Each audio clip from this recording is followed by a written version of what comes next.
특히 레위기 11장부터 15장까지의 정결법은 그리스도인의 삶과 매우 밀접한 관련이 있었습니다.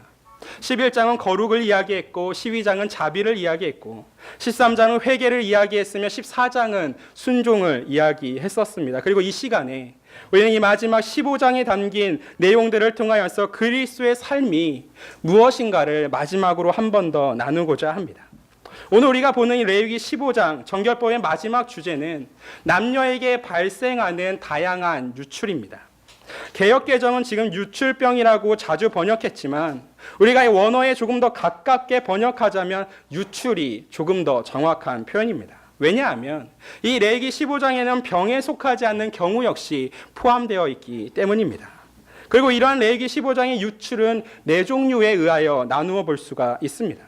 학자들은 먼저 남성의 비정상적 즉 유출병을 시작으로 남성의 정상적인 유출을 이야기하고 여성의 정상적인 유출을 이야기하며 오늘 우리가 함께 나눠볼 본문인 여성의 비정상적인 유출로 구분하고 있습니다.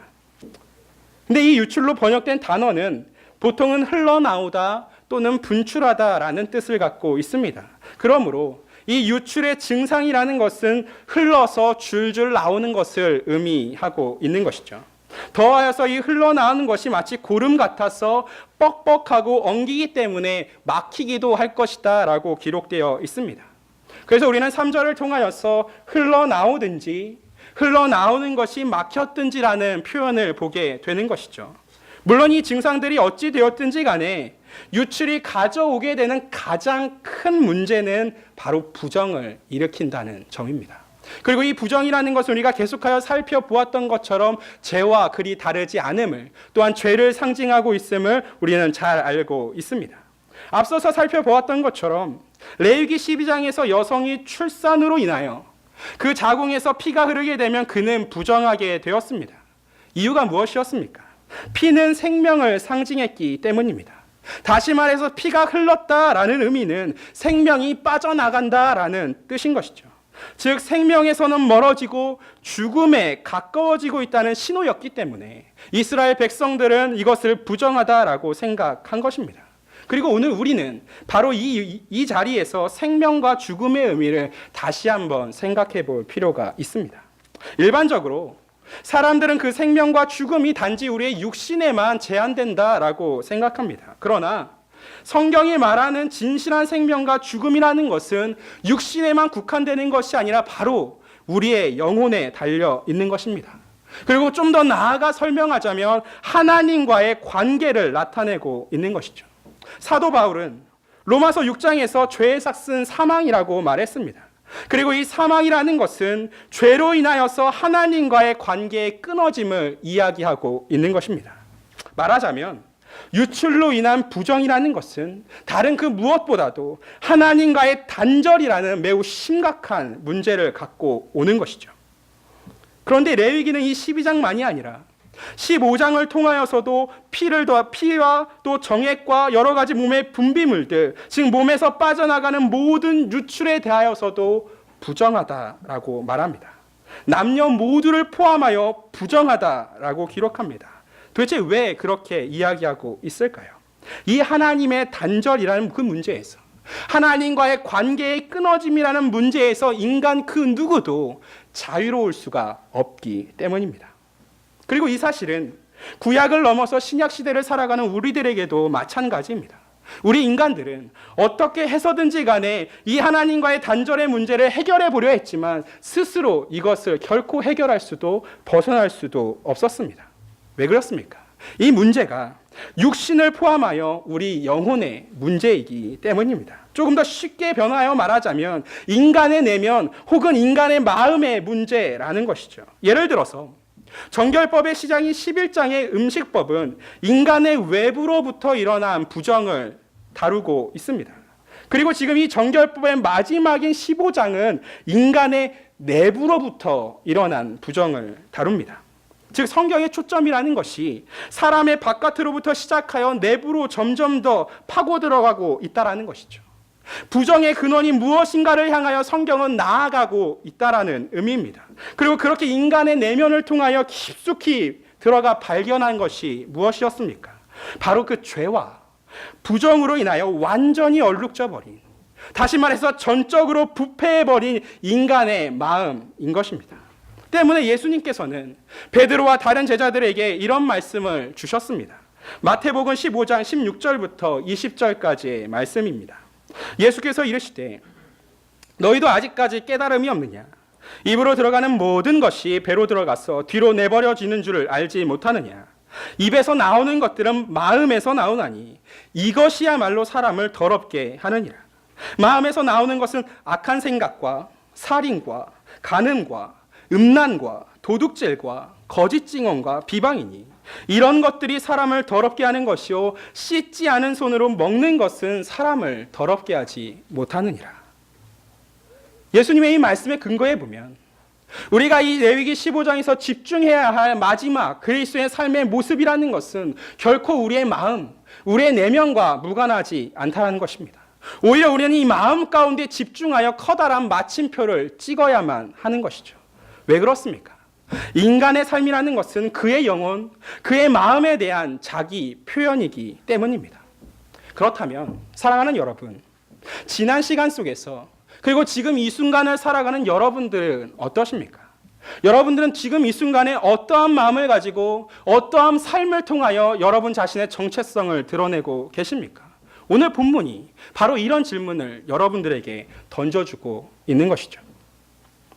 우리가 오늘 살펴보려고 하는 이 본문 25절을 보게 되면 여성에 대하여 비정상적인 유출을 이야기하고 있음을 볼 수가 있습니다. 즉 다시 말해서 정상적인 월경 시기가 아님에도 계속하여 흐르는 유출이라든지 또 정해져 있는 월경 시기를 넘어서 계속되어지는 유출을 다루고 있는 것이죠. 우리 함께 25절 말씀 같이 읽어보겠습니다. 시작. 만일 여인의 피의 유출이 그의 불결기가 아닌데도 여러 날이 간다든지 그 유출이 그의 불결기를 지나도 계속하게 되면 그 부정을 유출하는 모든 날 동안은 그 불결한 때와 같이 부정한즉. 이 25절의 마지막이 뭐라고 결론 짓고 있습니까? 부정한즉이라고 말합니다. 다시 말해서 여인의 유출로부터 일어나게 되는 마지막 결론의 문제가 바로 부정이라고 이야기합니다. 또 이와 비슷한 모습으로 남성의 경우가 2절과 3절에 기록되어져 있습니다. 그리고 2절과 3절의 증상을 여러 많은 학자들은 임질이라는 성병이라고도 말하고 있습니다. 하지만 그 같은 해석은 매우 정확한 해석은 아니라는 것이죠. 그러나 그 무엇보다도 중요하게 우리가 바라봐야 할 것은 이런 남녀의 성별에 상관없이 흐르지 않아야 함에도 불구하고 넘쳐 흐른다는 것이 바로 문제인 것이죠. 흐르지 않아야 함에도 불구하고 넘쳐 흐른다는 말입니다. 즉 과유불급을 이야기하고 있습니다. 넘치는 유출로 발생한 이 부정이라는 것이 어떤 결과를 갖고 온다고 이야기하고 있었습니까? 하나님께 나아가지 못한다라고 이야기하고 있는 것이죠. 또한 더불어 자신과 접촉한 사람과 삶을 또한 부정하게 만들기 때문에 이 부정함이라는 것을 얻게 된 사람은 일상생활조차 매우 힘들었다는 것을 우리는 짐작할 수 있습니다. 특히 이 부정을 유출하는 모든 날 동안이라는 25절의 표현을 통해서 이 유출로부터 치유되지 못한다라고 한다면, 이 유출로부터 벗어날 수 없다라고 한다면 그 사람은 평생 동안을 이 공동체 가운데에서 하나님 앞에서 소외된 채로 고통스러운 삶을 살 수밖에 없게 되는 것이죠. 그리고 성경은 이에 대한 아주 정확한 예시를 마가복음 5장을 통하여서 우리에게 보여주고 있습니다. 비정상적인 유출이 갖고 온 삶의 비참함이 무엇인가를 신약에 가서 마가복음 5장을 통하여서 한 번 더 보여준다는 것이죠. 여러분, 우리가 마가복음 5장을 통하여서 보게 되는 예시가 무엇입니까? 바로 혈루증으로 고통당한 여인의 이야기인 것입니다.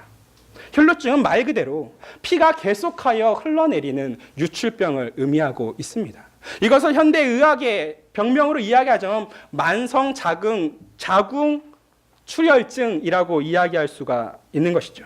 그런데 그녀의 혈루증이라는 것이 약 12년이라는 긴 세월 동안 이어져 있습니다. 가만히 생각해 보면 그 여인의 삶이 얼마나 피폐한 삶이었을까 사실 짐작하기가 매우 어렵습니다.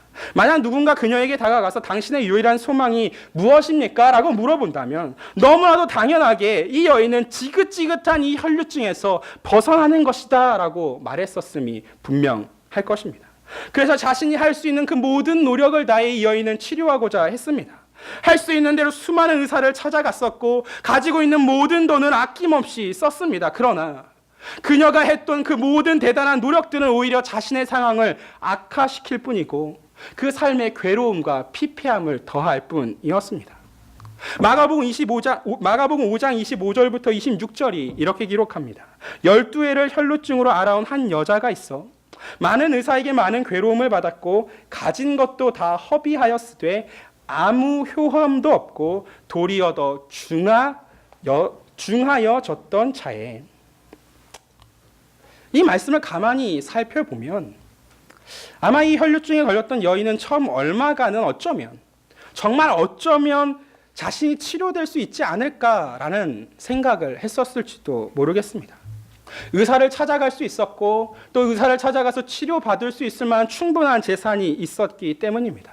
12년 동안이나 그런 노력을 할 수 있었기 때문에 어쩌면 이 혈루증에 걸렸던 여인 스스로의 그 마음 가운데 내가 어느 순간 반드시 치료될 수 있을 것이란 희망을 품었을지도 모르겠습니다.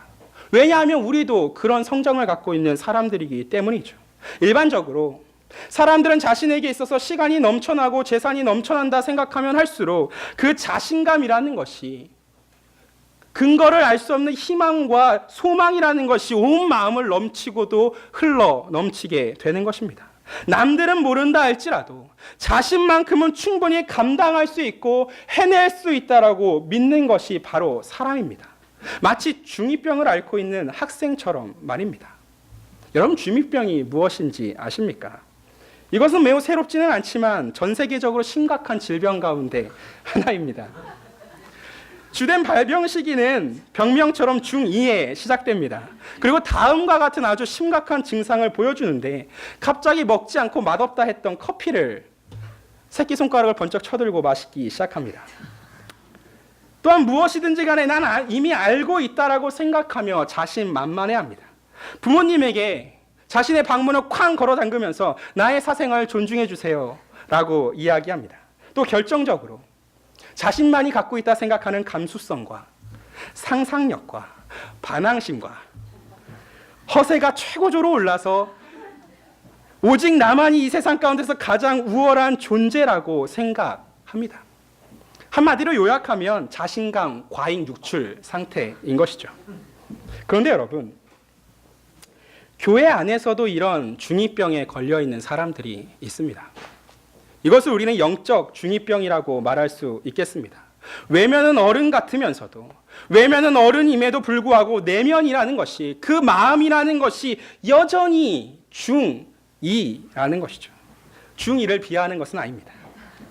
마치 어린아이가 부모님의 큰 옷을 입은 채로 나 어른이야 라고 어른 행세하는 것과 매우 비슷한 것입니다. 하율이와 세임이가 손상현 집사님의 옷을 입은 채 그 흘러내리는 옷을 꽉 부여잡고 나 아빠야 라고 이야기하는 것과 그 흉내를 내는 것과 별반 다를 바가 아니다라는 것이죠. 여러분, 그 모습이 귀엽기도 하지만 사실 그것이 얼마나 우스꽝스러운 모습입니까? 어른다움을 흉내내고는 있지만 그렇다고 해서 결코 어른됨이 아니라는 의미입니다. 사실 그가 정말 중2의 나이라면 문제가 없을 것입니다. 오히려 중2보다 어리다라고 해도 오히려 우리는 웃으면서 귀엽다라고 봐줄지도 모르겠습니다. 그러나 문제는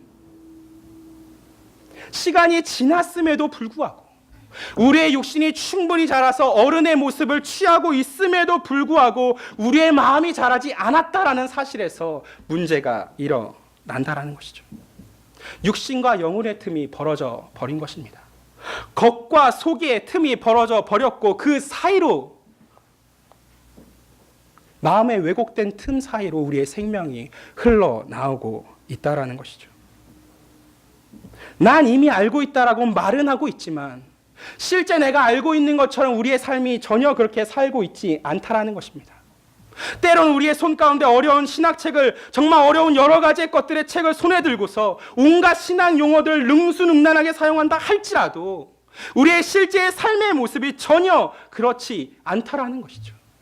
예수님이 이미 그리고 아직이라는 그것을 얘기하지만 우리의 종말이 그것 가운데 달려있다라고 얘기하지만 우리는 절대 그 이미와 그리고 아직 사이를 살아가지 않는 것처럼 삶을 꾸려 나가고 있습니다.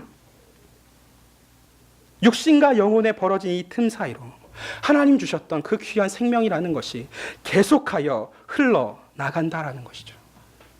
영혼은 황폐해지기 시작하고 죽음을 향하여 나도 모른 채 끝간데 없이 달려나가고 있는 것입니다. 몸은 자랐고 몸은 아무 문제 이상 없이 움직이고 있으니까 나 자신에게는 어떠한 문제가 없다라고 성급한 판단을 내려버립니다. 더군다나 저 사람도 그렇고 이 사람도 그렇고 너도 나도 동일한 모습을 갖고 있기 때문에 습관처럼 우리는 아무 문제 없다 생각하며 교회를 그저 왔다 갔다 할 뿐인 것이죠. 시간이 채워졌다는 이유 하나만으로, 우리의 겉모습의 육신이 어른이 되었다는 이유 하나만으로 우리는 신자가 됩니다. 우리는 집사가 되고, 우리는 권사가 되며, 우리는 장로가 되고, 또 심지어 목회자도 될 수 있습니다. 겉으로 보기에는 정말 괜찮습니다. 여러분, 겉으로 보기에 지금 우리 올고등계 성도님처럼 아름다우신 분들이 어디에 있겠습니까? 우리 올고등계 성도님들처럼 정말 멋지게 생기신 분들이 어디에 있을까요? 누가 봐도 어디에 나와도 빠진다 말할 수 없는 분들입니다. 그럼에도 불구하고 그 겉이 정말 괜찮아 보인다 할지라도 막상 그 겉을 지나 속을 파고들어 보았을 때 여러분의 마음은, 여러분의 내면은 도대체 어떠한 상황 속에 놓여져 있으신 것입니까? 우리가 이 시간 이 말씀을 통하여 깨달아야 할 심각함은 우리의 내면만의 문제가 우리의 내면만의 문제가 아니라 이 혼자만의 문제로 끝나지 않는다는 점, 이것이 다른 사람의 부정으로까지 연결된다는 점으로도 이어져 있는 것입니다. 우리 26절과 27절 말씀 같이 한번 읽어보겠습니다. 시작. 그의 유출이 있는 모든 날 동안에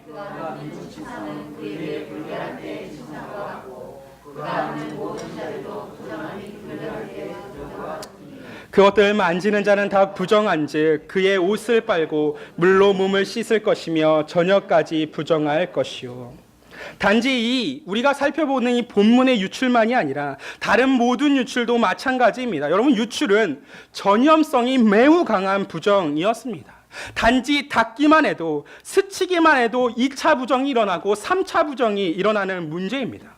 혹여 어떤 분은 이렇게 생각할 수도 있습니다. 목사님, 가만히 레위기 15장을 살펴보니까 부정해진다 할지라도 가서 그냥 흐르는 물에 옷 빨고 몸 씻은 채로 저녁까지 가만히만 있으면 해결되니까 이거 그렇게 큰 문제 아니지 않습니까?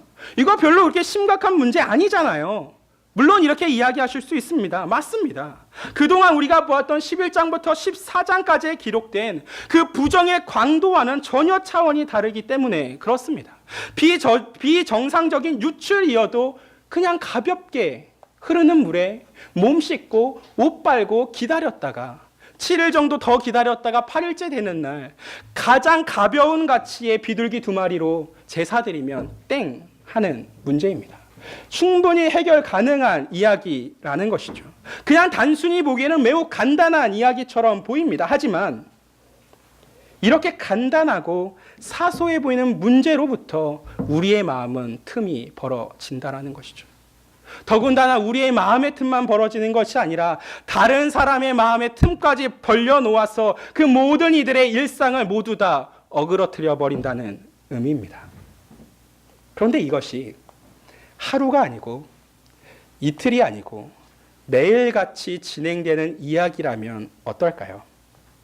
조금만 집중하지 않으면, 조금만 마음을 풀어내면 순식간에 서로가 부정해지기 일쑤입니다. 그 하루 내내 사람과의 교제는 물론이거니와 하나님과의 교제조차 불가능하게 되어집니다. 이 사소함이 매일같이 쌓이게 되면 결국은 그 마지막에 가서는 죽음이라고 얘기할 수 없는 가장 치명적인 결과가 만들어지게 되는 것이죠. 그리고 이에 대해서 레위기 15장 31절이 이렇게 기록하고 있습니다. 우리 31절 말씀도 한번 같이 읽어보겠습니다. 시작. 너희는 이와 같이 이스라엘 자손이 그들의 부정에서 떠나게 하여 그들 가운데 있는 내 성막을 그들이 더럽히고 그들이 부정한 중에서 죽지 않도록 할지니라. 하나님께서 이 레위기 15장 1절을 시작하시며 아론과 모세에게 정결법을 말씀해 주신 이유가 이 31절에서 더욱더 명확하게 기록되어져 있습니다. 이스라엘 자손들이 그들의 부정에서 떠나지 않는다면 다른 어떤 것이 더러워지는 것을 넘어서서 하나님의 임재하시는 처소인 성막에 더러워질 것이고, 이 성막의 더러워짐이 바로 너희들과 하나님과의 관계를 끊어버릴 것이다 라고 말씀한 것이죠. 부정 그 자체가 죽음을 갖고 온다는 말이 아니라 이 부정을 통하여서 하나님과의 관계를 바로잡는 일에 실패하는 그것이 우리에게 죽음을 가져다 준다는 의미입니다. 여러분, 우리의 죽음의 정체가 무엇입니까? 단순히 육신이 죽는 것, 그것이 아닙니다. 하나님과의 관계가 끊어지는 것, 그것이 완전히 단절되어 버리는 것이 우리가 가장 두려워하는 영원한 죽음, 지옥에서의 마지막 형벌이다라는 것이죠. 오늘 하나님이 31절을 통하여 말씀하시는 것이 무엇입니까? 너희들이 이거 간단하다고, 이거 사소하다고, 그렇다고 해서 이거 가만히 내버려 두다간 너희들 반드시 그 부정한 가운데 죽음을 면하지 못할 걸이라는 말씀인 것입니다. 그러므로 이 말씀을 통해서 우리가 깨달아야 될 중요한 진리는 이스라엘 사람들을 포함하여 모든 하나님의 언약 백성들의 삶에서 결코 하나님이 배제되셔야 될 영역은 단 한 군데도 없다라는 것입니다. 우리 생각엔 이것이 아무것도 아닐 수 있습니다. 우리 생각엔 이것이 너무나 사소한 문제가 될 수도 있습니다. 내가 주일 성수하는 거, 주일 오전 예배 드렸으니까 오후에 가볍게 내가 내일 처리하려고 내 스케줄 진행하는 건 뭐가 문제겠어? 난 예배 드렸는데. 그러나 여러분, 그것이 하루가 되고 이틀이 되면 하나님과의 그 관계의 틈은 점점 더 벌어질 수밖에 없는 것입니다. 내가 오늘 성경 안 읽었다고 무슨 문제가 있겠어? 하루 안 읽고 이틀 안 읽으면 우리는 하나님께서 성경을 통해 주신 하나님의 인도하심과 뜻을 잃어버리기 일쑤입니다. 내가 오늘 하루 기도 안 했다고 해서 무슨 문제가 있겠어? 그 문제가 무엇인지 지금 이 순간 여러분들은 잘 알고 계시지 않으십니까? 그러면 사랑하는 성도 여러분, 우리의 삶에서 하나님이 배제되셔야 될 영역은 결코 단 한 군데도 없는 것입니다. 예배가 우리의 삶이 되어야 하고, 삶이 곧 우리의 예배가 되어야 하는 것입니다. 사소해 보일지 모르지만 지금 이것은 하나님이 말씀하셨듯이 우리가 죽느냐 사느냐, 죽고 사는 문제라는 것입니다. 그리고 이것이 나 혼자만 죽어도 문제인 것인데 타인까지 함께 죽이는 문제가 될 수 있기 때문에 우리는 사소하다라고 쉽게 여길 것이 아니라 너무나도 무겁고 진지하게 이 말씀을 받아야만 하는 것이죠. 나로 인하여서 나 자신뿐만이 아니라 나의 자녀, 나의 가족, 나의 남편, 나의 친척, 나의 이웃, 나의 공동체가 하나님에게서 끊긴다 할지라도 우리는 계속하여 이 영적인 중이병을 가진 채로 살아가서야 되겠습니까? 그럼에도 불구하고 우리는 괜찮다라고 말할 수 있겠습니까? 전혀 그렇지 않습니다. 오늘 이 시간 31절의 말씀을 통해서 우리는 반드시 우리의 이 부정 가운데서 떠나야만 하는 것이죠. 그래서 하나님은 이스라엘 백성에게 너희들은 구별되라 말씀하셨고 분리되라고 명령하고 계십니다.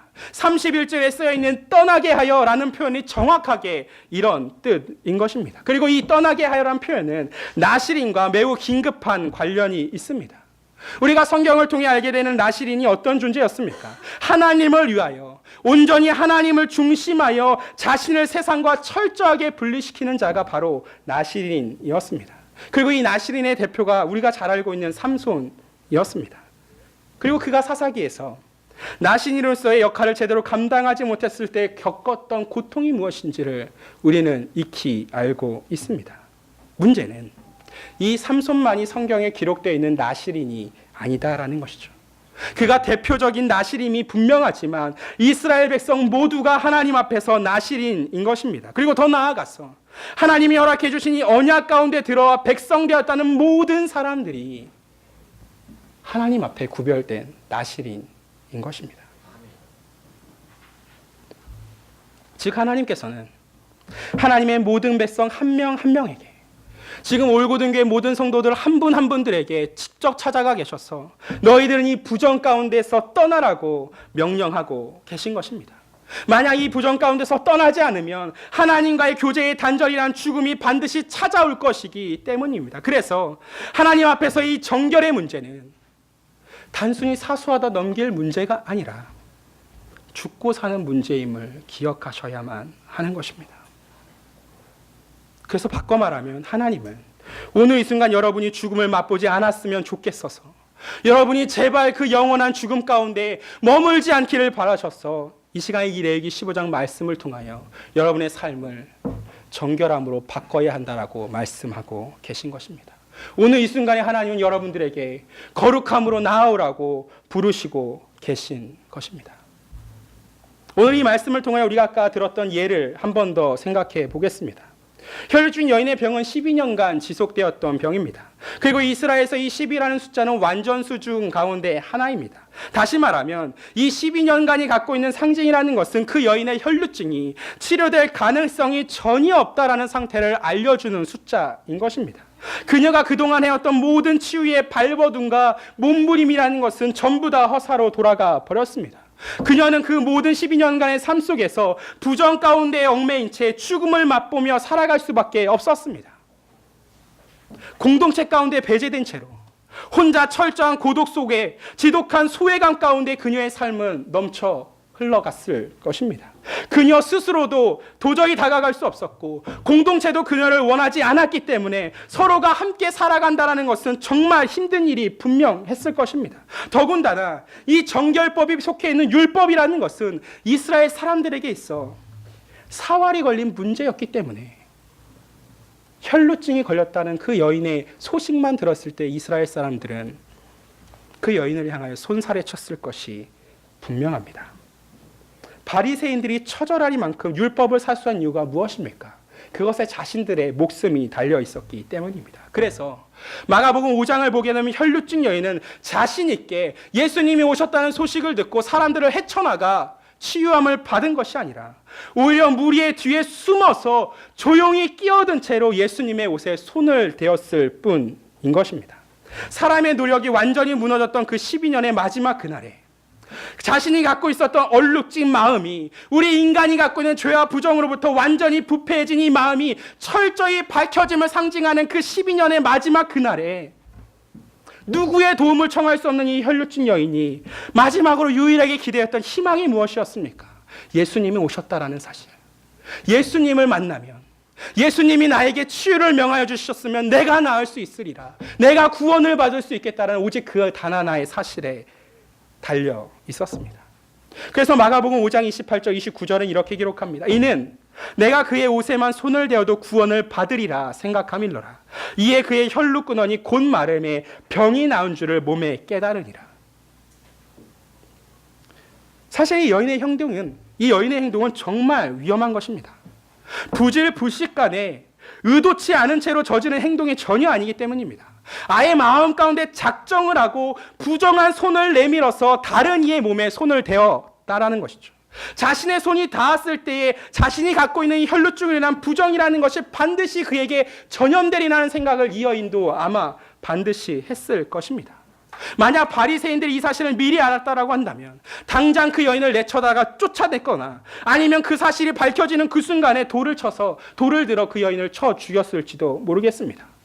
고의로 자신의 이 부정이라는 것을 통하여 다른 이에게 부정을 옮기고 하나님과의 교제의 단절이라는 죽음을 옮기려 했었기 때문입니다. 그런데 그 마가복음 5장 28절과 29절 이후에 쓰여 있는 예수님의 답변이 너무나도 놀랍도록 기록되어져 있습니다. 우리 예수님의 이 말씀 한번 같이 찾아보겠습니다. 마가복음 5장 34절 말씀입니다. 마가복음 5장 34절 말씀입니다.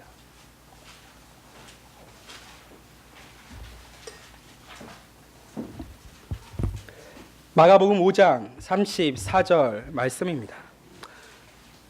마가복음 5장 34절 찾으셨으면 우리 한 목소리로 예수님께서 우리에게 말씀하신다 생각하며 한번 읽어보도록 하겠습니다. 시작. 예수께서 이르시되 딸아 내 믿음이 너를 구원하였으니 평안히 가라. 내 병에서 놓여 건강할지어다. 예수님은 바리새인들처럼 그 여인을 꾸짖거나 돌로 쳐 죽이라고 명령하시지 않았습니다. 오히려 그 여인이 보여준 이 믿음이 그 자신을 구원한 믿음이었다라고 칭찬해주고 계십니다. 지금까지 생과 사를 갈랐던 이 정결법이라는 것이 예수 그리스도 자신을 통하여서 완벽히 성취되었다는 선언을 이 시간 이 마가복음 5장 34절을 통하여 분명하게 보여주고 계신 것입니다. 혈루증 여인이 손을 대었다라고 했지만 예수님은 조금도 그 혈루증 여인의 부정을 통하여 부정해지지 않으셨습니다. 오히려 그 여인을 그 누구보다도 정결하게 만들어 주셨습니다. 예수님께서 이 땅에 오셔서 하셨던 사역이 늘 언제나 이런 모습이었습니다. 율법이 부정하다 말하고, 율법이 소외시켜야 한다 말하고, 율법이 이들은 부정한 자들이고 죄인이들이기 때문에 하나님과 함께 할 수 없는 자들이라 말했던 그 모든 자들을 예수님은 늘 언제나 먼저 찾아가 주셨습니다. 아무도 손 내밀어 만져주지 않는 그 자들을 향하여 손을 내밀어 만져주시고 위로하시고 격려하시며 치료하여 주셨습니다. 죽음 가운데 내버려져 소외되어 있는 자들을 늘 고쳐 주셨습니다. 세리와 죄인들을 찾아가셔서 함께 식탁에 앉아 음식을 드셨고, 바리새인들이 부정하다는 자들을 향하여서 그들은 정결한 자들이라 말씀하여 주셨습니다. 바리새인들이 율법을 통하여 자신의 생명을 걸고 부정하다 이야기했던 모든 것들을 예수님은 송두리째 거부해 버리셨습니다. 때문에 바리새인들에게 있어서 예수님은 눈에 가시였을 것입니다. 죽이고 싶어 안단단 존재가 바로 예수 그리스도였을 것입니다. 그래서 이미 마가복음 3장에서부터 이 바리새인들은 모일 때마다 이 예수 그리스도를 어떻게 하면 죽일 수 있을까를 고민하고 의논해왔던 것입니다. 이들이 이렇게밖에 할 수 없는 이유가 무엇입니까? 예수 그리스도를 통하여서 변화되어져 버린 이 율법의 의미가, 이 정결법의 영적인 의미가 무엇인지 조금도 생각하지 않았기 때문입니다. 바울은 예수님을 통하여 변화되어 버린 이 율법, 이 정결법의 의미가 무엇인지를 고린도서 6장 17절을 통하여 이렇게 의미합니다. 그러므로 너희는 그들 중에 나와서 따로 있고 부정한 것을 만지지 말라. 고린도서 7장 1절도 말합니다. 하나님의 백성은 거룩함을 온전히 이루어 육과 영의 온갖 더러운 것에서 자신을 깨끗하게 해야 한다. 즉 다시 말해서 씻어내야 한다는 것, 제사를 지내야 되는 의식적인 교훈으로서 이야기하고 있는 것이 아니라 이제는 영적인 의미로서 이야기하고 있다는 것입니다. 너희들의 외면만을 바꿔야 될 것이 아니라 너희들의 내면을 바꿔야 하고 너희들의 마음이 변화되어 돼야 한다라고 이야기하고 있는 것입니다. 그래서 구약의 이 정결법은 신약으로 넘어왔을 때에 신체적인 외적인 정결함과 완전함이 아니라 내면적인 도덕적인 정결성과 그 완전함이어야 한다고, 너희들의 마음이 온전히 주님으로 인하여서 깨끗해져야 한다고, 거룩함을 회복해야 된다라고 말하고 있는 것입니다.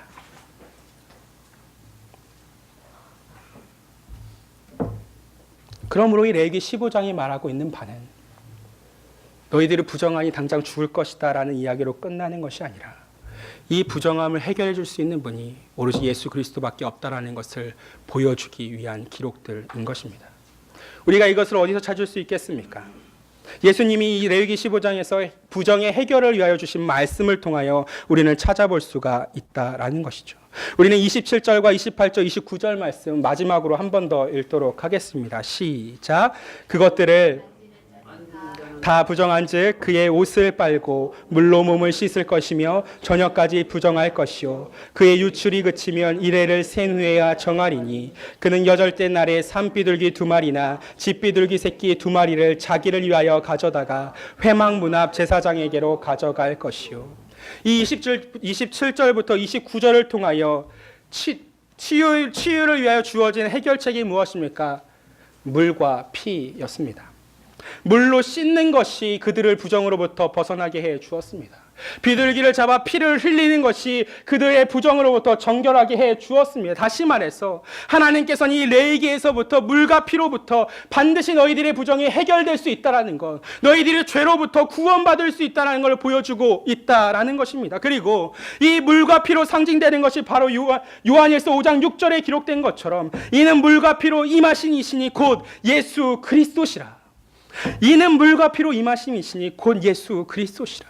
이 레위기 15장에서 이야기하는 부정을 해결하는 치유체, 이 물과 피가 이야기하고는 상징하고 있는 바가 무엇이었습니까? 우리 주 예수 그리스도였다라는 것입니다.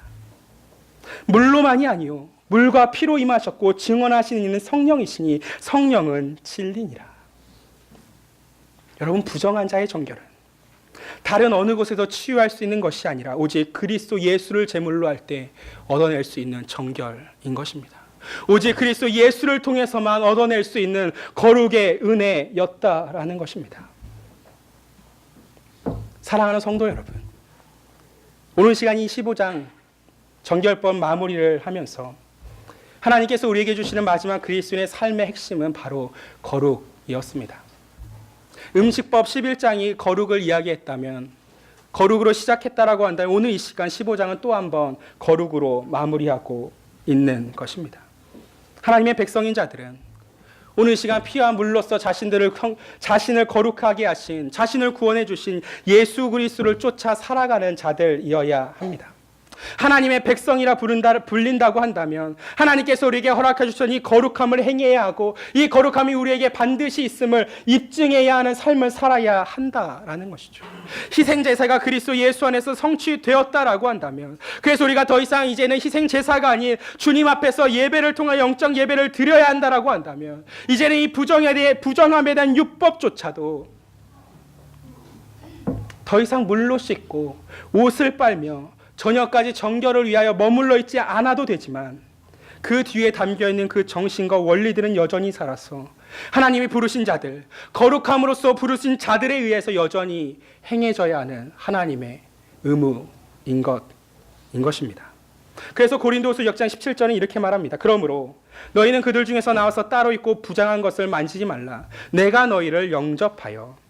고린도후서 6장 17절, 즉 바울을 통한 신약의 말씀에서조차도 이미 우리에게 얘기하고 있는 바는 너희는 그들 중에 나와서 따로 있으라라는 것입니다.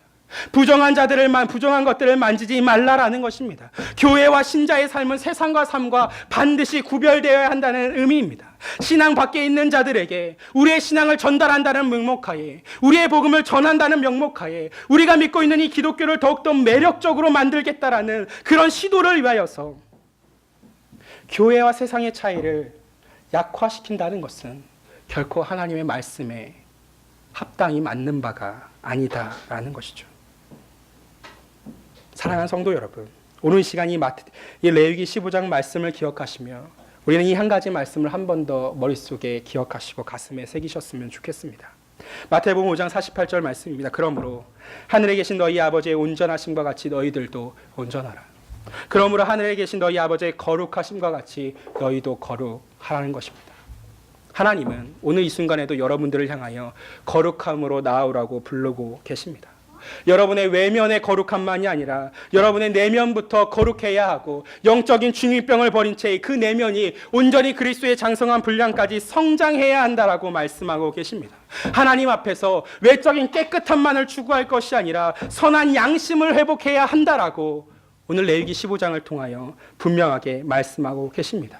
그리고 이것을 피와 물로 임하시니 그리스도 예수로 인하여 가능하게 된다라고 알려주셨습니다. 모든 신자는 하나님이 그들의 마음을 깨끗하셨기 때문에 이제 정결한 자들이 확실할 것입니다. 생명을 누리게 됨이 확실할 것입니다. 그러므로 사랑하는 성도 여러분, 믿음으로 여러분의 마음을 계속하여 정결하게 하사 주님 안에서 따로 나와 구별된 백성의 삶을 끝까지 살아나가실 수 있는 우리 모든 올고든 교회 성도들 되시기를 주님의 이름으로 간절히